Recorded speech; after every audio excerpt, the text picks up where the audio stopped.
Du coup, on va aborder un sujet qui va certainement nous prendre plus d'un épisode. Be ready. Une de mes amies m'a posé une question en début de semaine et comme ce n'est pas la première à me poser cette question, Ni la dernière. le Saint-Esprit m'a conduit à en faire une vidéo. Pourquoi des chrétiens meurent de maladie alors que la parole affirme que la croix nous a rendus victorieux? Cette question, tu te l'es peut-être déjà posée. Pas forcément niveau santé, mais niveau finance, pro, ministériel, amoureux. Et elle trouve sa réponse non pas dans une, mais plusieurs raisons. D'où le fait que je te dise qu'il va certainement nous falloir plus d'une vidéo pour traiter ce sujet. Croire en la croix, part 1. C'est parti.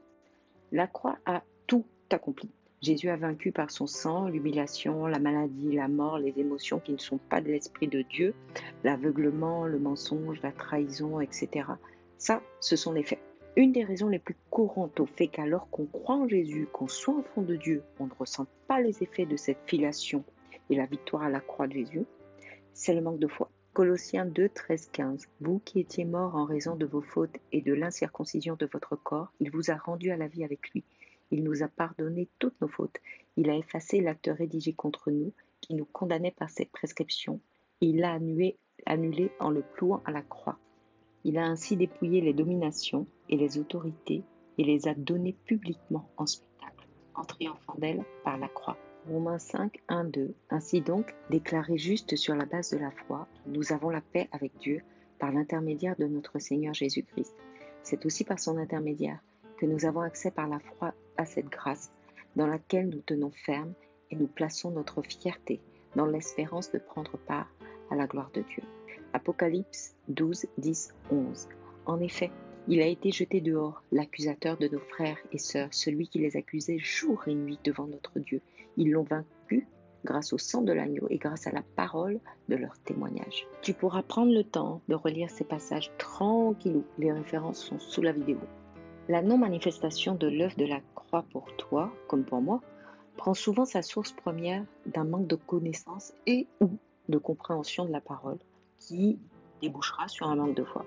Camarades, on va pas se mentir, au départ, quand on vient de donner sa vie à Jésus, on se prend pour Goku dans Dragon Ball Z en mode super guerrier. Et c'est super. Le hic, c'est qu'on pense tout comprendre tout seul. Genre, maintenant, c'est Saint-Esprit et moi, on a besoin de personne. Sauf que la parole doit être révélée. C'est vrai, le Saint-Esprit va t'expliquer beaucoup de choses. Vrai. Mais ton Dieu nous a fait tels que nous sommes pour que nous ayons besoin les uns des autres. Pour que personne ne se sente trop frais pour apprendre d'autrui. Mais quand on refuse de se soumettre à un père, à une mère spirituelle, quand on refuse d'apprendre de celui ou de celle que Dieu nous envoie exprès pour nous enseigner, pour travailler notre être, notre caractère, certains mystères de la parole resteront comme tels, alors que leur révélation et manifestation nous avaient été réservées par Dieu. Tu as besoin de faire preuve d'humilité pour pouvoir te saisir de la croix, pour la comprendre.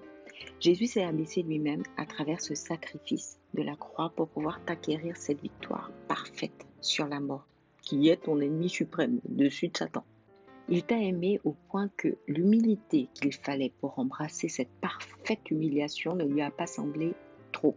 Ce qu'il attend de toi, qu'il a aimé et qu'il aime par-dessus tout, c'est qu'à ton tour, tu t'humilies toi-même sous l'autorité de celui, celle qu'il te donne pour se révéler pleinement à toi. L'humilité va te conduire à rechercher plus de Jésus, à rechercher à en savoir plus sur lui, à vouloir écouter sa voix encore plus. Donc, à lire la parole qui est sa voix. Voix V-O-I-X, pas V-O-I-E. Là, tu te demandes le rapport avec l'acquisition des promesses de la croix. Ok, j'arrive. Tu as besoin d'aimer Jésus passionnément pour te saisir de la puissance de la croix. Car c'est parce que tu l'aimes, que tu as soif et faim de lui, que tu vas passer du temps à ses pieds, du temps dans la parole et à l'écoute de ton Père, ta mère spirituelle. Plus tu te tiendras dans cette position spirituelle, plus ta connaissance de la parole grandira, plus ta foi grandira.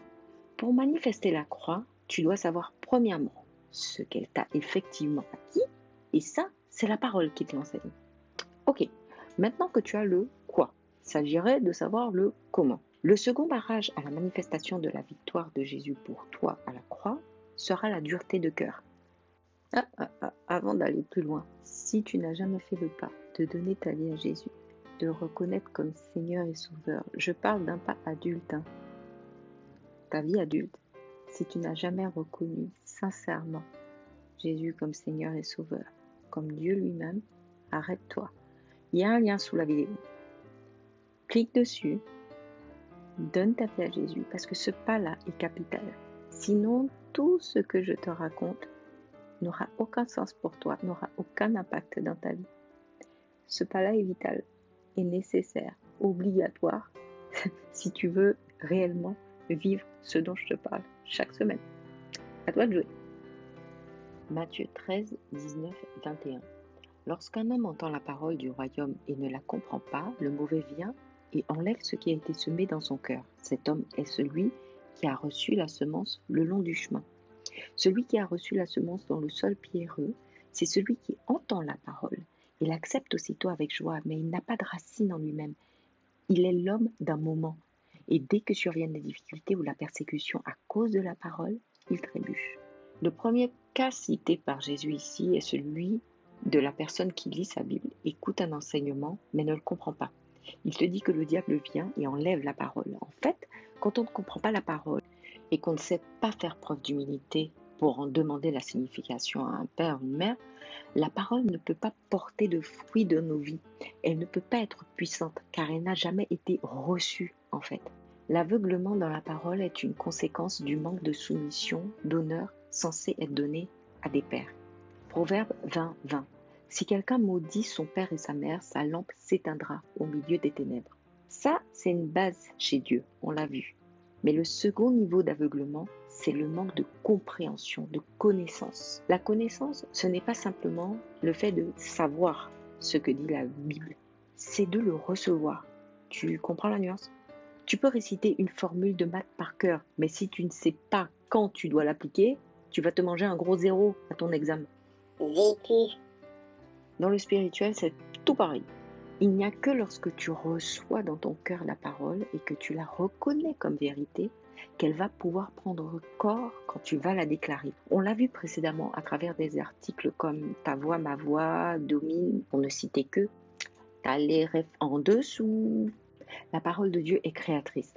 Pour que tu vives la victoire de Jésus à la croix, il va falloir que tu la déclares dans l'atmosphère, que tu parles, que tu déclares la vérité de la croix. Mais ça, ce ne sera possible que si tu sais ce que la croix t'a acquis et si tu y crois. Fais attention, j'ai pas dit que tu saches, point, mais que tu saches et que tu crois. Pas seulement dans ton intelligence, mais dans ton cœur. Le voilà le hic. Souvent, on ne s'empare pas de nos victoires parce qu'on sait, mais on sait de la tête, pas du cœur. Or, le monde spirituel ne se laisse modeler, remodeler, que par l'esprit qui croit réellement en ce qu'il déclare. Preuve en est la force de frappe du monde occulte. Ils savent ce qu'ils disent, ils y croient et connaissent celui en qui ils croient. Toi, tu crois et tu marches avec celui qui les a déjà terminés. Décide de croire pleinement en sa parole sans discussion. Décide de le connaître pleinement en cheminant à ses côtés, en demeurant à son écoute. Croire du cœur va être possible seulement si tu marches exprès avec Jésus. Je te laisse un lien pour la marche, pour t'aider sur la marche, sous la vidéo. C'est en te saturant de la parole, c'est en demandant au Saint-Esprit de te saturer de sa personne, en demandant à ton Jésus de te laisser le connaître et de te connaître, que ton cœur sera nettoyé de tout barrage à ta foi, en l'œuvre de la croix. Demander à Jésus de te connaître, c'est essentiel. Tu lui dis en faisant ça, de venir en toi pour te montrer ce qui lui fait barrage en toi. La semaine prochaine, si Dieu veut, on poursuit sur ce thème. Mais en attendant, fais place nette à la foi en Jésus. Commence à croire réellement à la croix. Ready?